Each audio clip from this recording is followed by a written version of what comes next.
6 de la mañana, 58 minutos. Gracias, televidentes amigos, por seguirnos desde cualquier punto del Ecuador y del mundo a través de las redes sociales.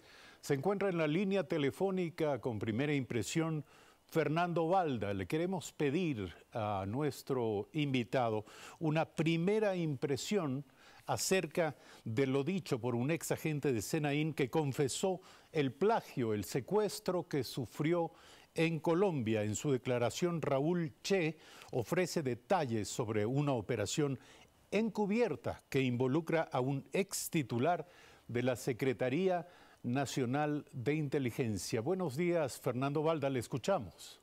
Buenos días, muchas gracias por la entrevista. Yo creo que aquí se aplica ese axioma que todos conocemos que dice: a veces la justicia tarda pero llega.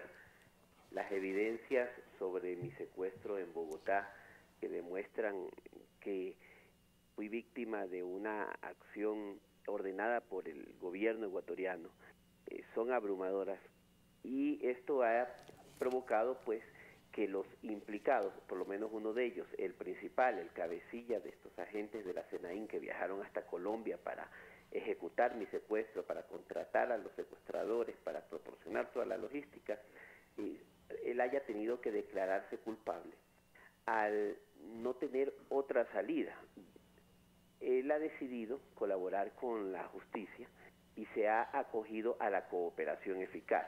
Vale recalcar que la cooperación eficaz es un mecanismo jurídico que se aplica toda vez que una de las personas imputadas demuestre no solamente con el relato, sino con elementos probatorios quienes estuvieron en la cadena de mando de manera superior a él, es decir, quienes le dieron las órdenes, quienes le financiaron.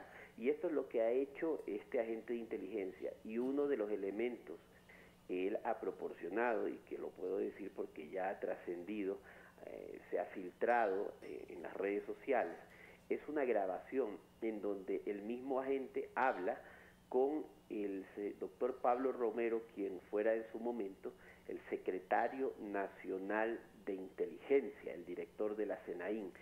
En esta grabación se entiende claramente que hablan de cómo fue la planificación del secuestro y que además se encuentran preocupados porque esto podría avanzar de manera mediática, y dice Pablo Romero que ha recibido órdenes precisas del expresidente de la República, Rafael Correa, para elaborar una estrategia, una campaña mediática que pueda opacar un poco y además desacreditar a la víctima, es decir, a mí, para que esto no trascienda ante los medios de comunicación.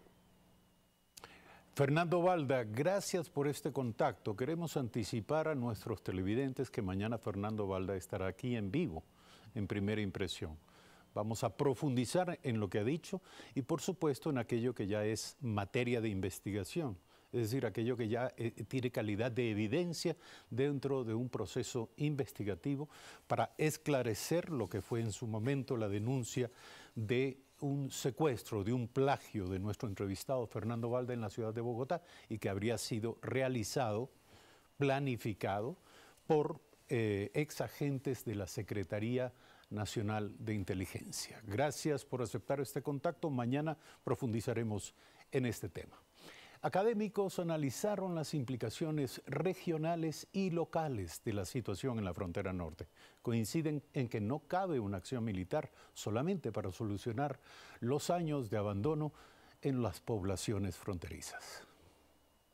Al margen de la doctrina estrictamente militar, este foro realizado en Quito este viernes buscó determinar el por qué Ecuador está inmerso en esta coyuntura que ha cobrado fuerza e interés tras los acontecimientos que han sido dolorosamente públicos.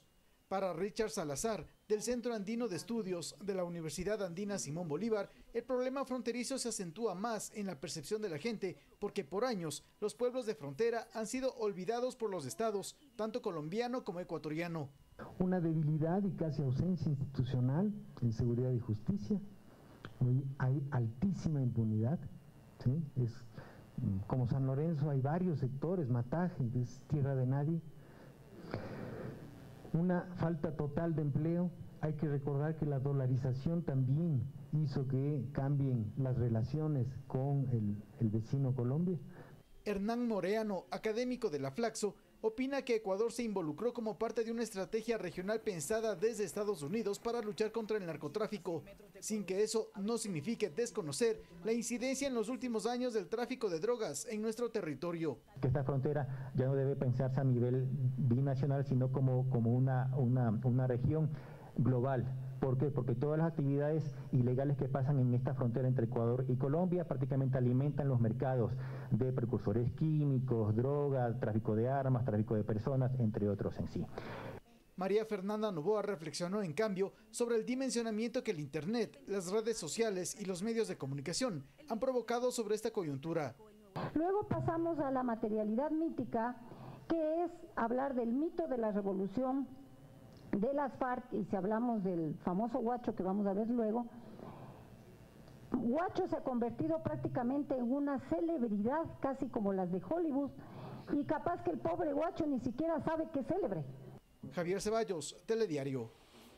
7 de la mañana con 4 minutos. Una cadena de mensajes vía WhatsApp entre el cabecilla del Frente Oliver Sinisterra, alias Huacho, y un oficial de la policía destacado en San Lorenzo, fue revelada por la cadena Univisión en base a un informe de la periodista Soraya Constante sobre documentos de una investigación que adelanta la Fiscalía.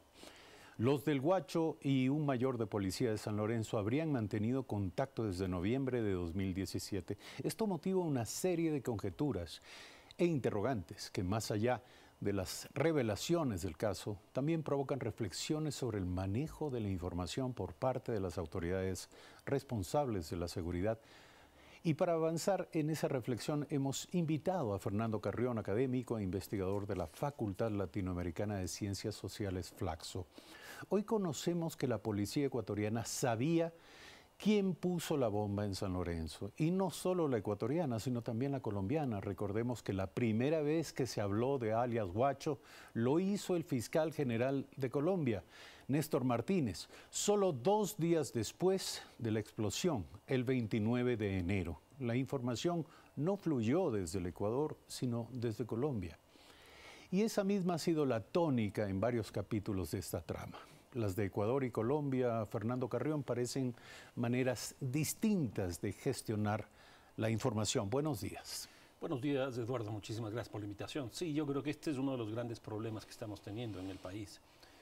Los familiares de los 3 periodistas secuestrados y posteriormente asesinados reclaman información, la opinión pública reclama información.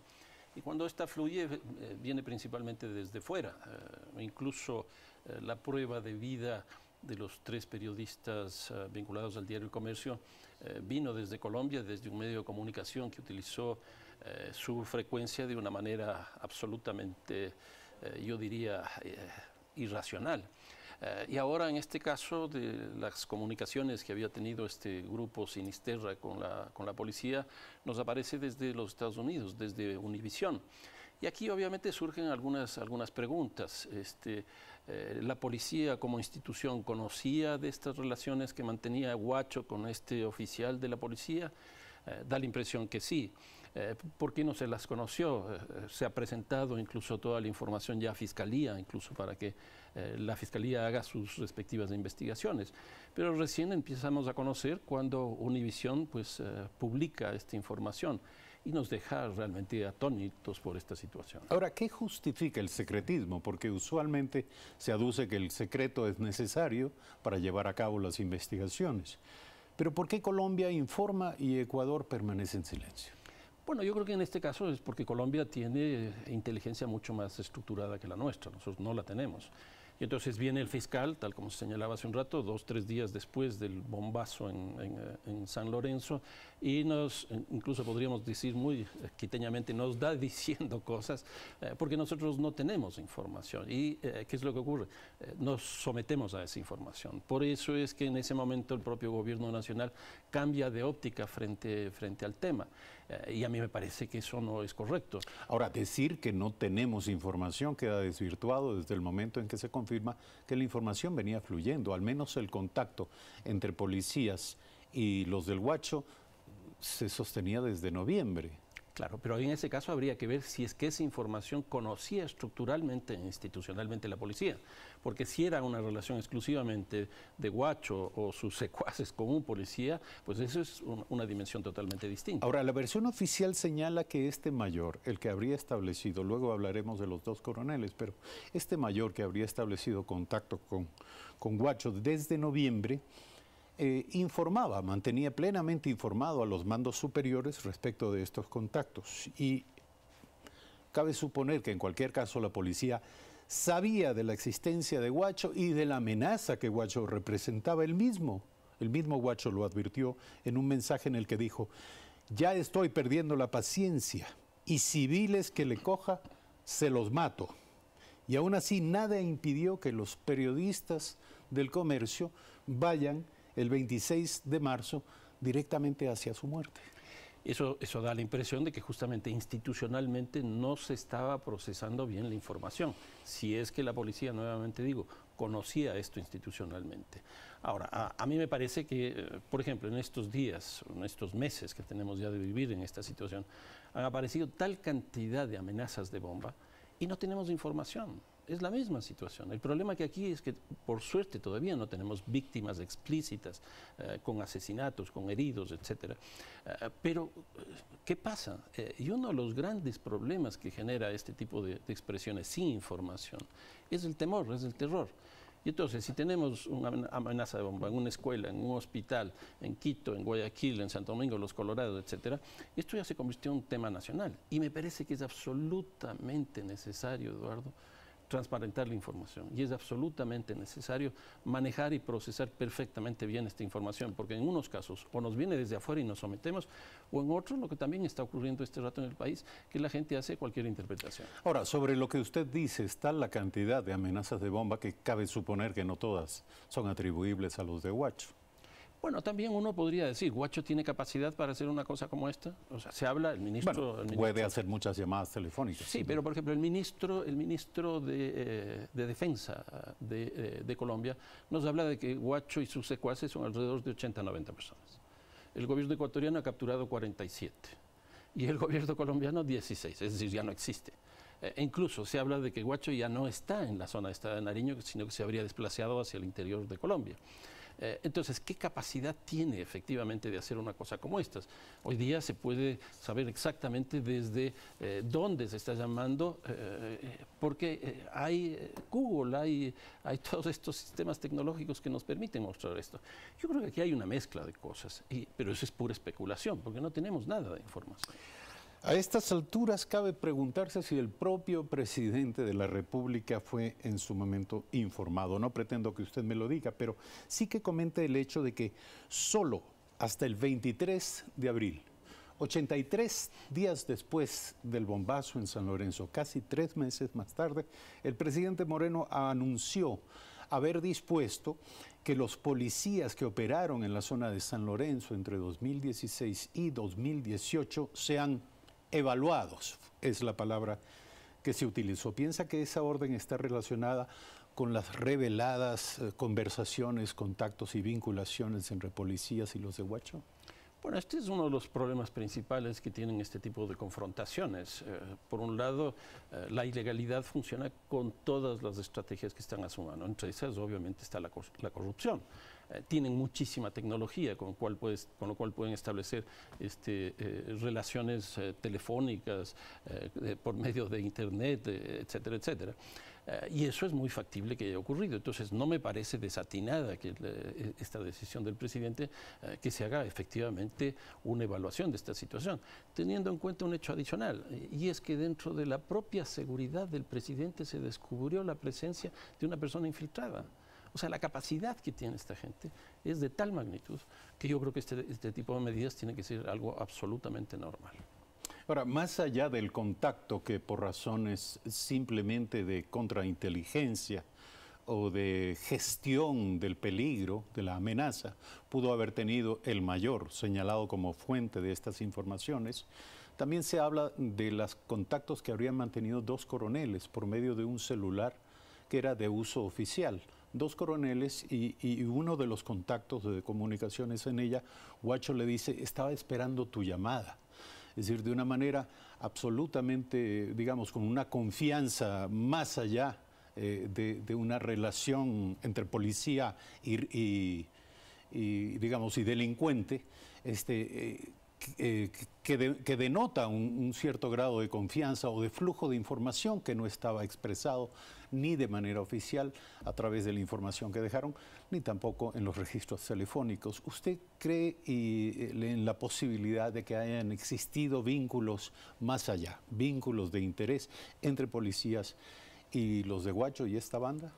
Pues a mí me da la impresión que si nosotros tenemos información desde noviembre, o más bien dicho en noviembre, que es esto de Univisión, probablemente de noviembre para acá esta situación haya seguido caminando. En unos casos de forma, por decirlo entre comillas, de contactos para ver algún tipo de ventaja que puede sacar, y en otros de relaciones mucho más estrechas. Por ejemplo, se habla detrás de esto de que algún sector de la policía habría decomisado, el nombre no sé exactamente cuál dar, 10 millones de dólares, que produjo también una respuesta del propio ministro del Interior en aquella época, diciendo que ahora van a hablar que del caso mío, es decir, como el ministro, también he perdido 10 millones de dólares. Yo creo que en el caso del el ministro Navas nadie dudó ni nada por el estilo, pero estuvo eso presente, lo cual muestra que esa información llegó a los niveles más altos de la decisión del país, es decir, nada más ni nada menos que el ministro del Interior. Nuevamente se impone la transparencia, es una necesidad pública. Ahora, volviendo al tema de la gestión de información, le pregunto, ¿por qué algo que permaneció oculto tanto tiempo se da súbitamente a conocer hoy? Una vez más, ¿no es este el resultado de la poca transparencia informativa? ¿Se trata eventualmente de una filtración interesada? A mí me da la impresión que es eso, que está filtrando la información de una forma que nosotros no hemos conocido. Mucha de esta información, como decía inicialmente, proviene del exterior, en unos casos de Estados Unidos, en otros casos de Colombia, pero del Ecuador no filtra nada, cosa que es bastante extraño. Y cuando esto aparece, pues genera realmente una preocupación, una especie de shock, porque no sabemos. Y cuando los hechos son internos, como lo que señalábamos hace un rato de las amenazas de bomba, no hay información. Y la especulación termina creciendo de una manera que se nos va obviamente de las manos, ¿no? Más allá de que Soraya Constante, la periodista que genera esta información que es amplificada por Univisión, ella tiene derecho a la reserva de su fuente, evidentemente. ¿Cómo y por qué se permite conocer una parte de los diálogos por WhatsApp y probablemente no la totalidad de ellos, no toda la información que descansa en estos expedientes? Bueno, ahí viene la acción de Fiscalía. A mí me parece que aquí Fiscalía tiene los instrumentos jurídicos para conocer toda esa información. Y me parece que eso es lo que tendría que operar. Más que preocuparnos por qué se filtra una información y otra, a mí me parece que ya sabemos dónde hay alguna información. Y Fiscalía tiene que ir directamente a recabar esa información. Todo es secreto hasta un día, dice un aforismo alrededor del tema de la seguridad.